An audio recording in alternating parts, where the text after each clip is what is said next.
Salut à team, bienvenue dans ce nouveau podcast Hey Coach. Après une grosse journée de travail, qui ne s'est pas déjà senti fatigué avant d'aller faire sa séance de sport?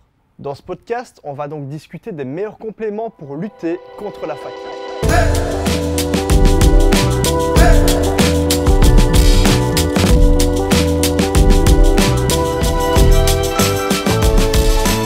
Il y a bien un complément intéressant pour se donner un bon coup de boost avant de démarrer une séance, c'est la caféine. Elle va agir en bloquant directement les récepteurs à adénosine au niveau du cerveau. Elle va donc avoir pour effet de retarder la sensation d'arrivée de la fatigue. Ça peut donc avoir un grand intérêt lorsqu'on a eu une grosse journée et qu'on doit être performant physiquement ou encore intellectuellement pour une séance ou d'autres choses. Une dose de 200 à 400 mg de caféine, en fonction de la personne qui l'utilise et de l'effet souhaité, fera l'affaire. Il s'agit d'un complément terriblement efficace, mais qui pour ma part ne doit pas être consommé de façon systématique.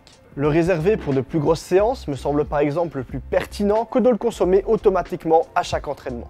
Il faut tout de même garder en tête qu'il peut y avoir des effets d'accoutumance, ce qui nous obligerait d'augmenter les doses pour conserver des effets similaires. Et évidemment que l'excès de caféine peut avoir des incidences néfastes au niveau cardiaque. Heureusement, avec des petites doses, il n'y aura pas d'effet néfaste et de toute façon, la majorité de la population consomme déjà des quantités importantes de caféine dans leur café. Pour un usage plus régulier, j'aurais même tendance à conseiller plutôt la green caffeine, car en plus de la caféine, elle contient également des molécules protectrices qui vont contrecarrer les effets néfastes de la caféine seule.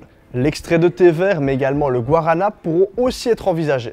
Il s'agit de solutions alternatives et un petit peu plus douces à la caféine. Elles permettent des effets similaires tout en y associant des facteurs protecteurs au niveau nerveux et au niveau cardiaque. C'est donc personnellement ce que j'ai tendance à conseiller à mes élèves qui ont souvent besoin de ce petit coup de boost durant l'entraînement. Cependant, s'ils veulent un gros coup de boost, par exemple avant un PR, là du coup, mieux vaut se diriger vers la green caffeine ou encore plus efficace vers la caféine pure. Pour les personnes qui veulent lutter contre la fatigue générale, pour l'extrait de thé vert, 3 gélules le matin ou encore 3 gélules avant l'entraînement sera l'idéal. Pour le guarana, on prendra 4 gélules réparties sur les repas ou avant l'entraînement. Pour ceux qui absolument voudraient rester sur la caféine et la consommer de façon régulière, l'idéal dans ce cas-ci serait de ne pas dépasser les 200 mg par prise. Une autre alternative pour ceux qui voudraient vraiment réduire les quantités de caféine, ce serait le Mix Focus de chez Nutrimuscle. Il contient de l'acétylcholine, de l'astaxanthine et une faible quantité de caféine.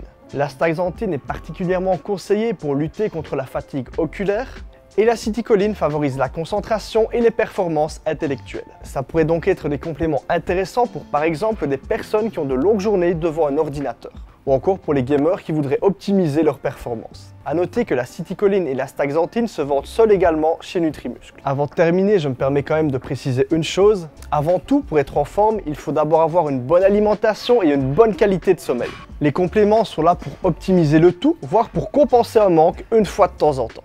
Et voilà, je pense que tu sais tout ce qu'il te faut pour lutter efficacement contre la fatigue. Et que ce soit pour être en forme durant la journée ou encore à la salle. Si le podcast t'a plu, n'hésite pas à laisser un pouce bleu et à t'abonner. Et moi je te dis à bientôt pour un futur Hey Coach.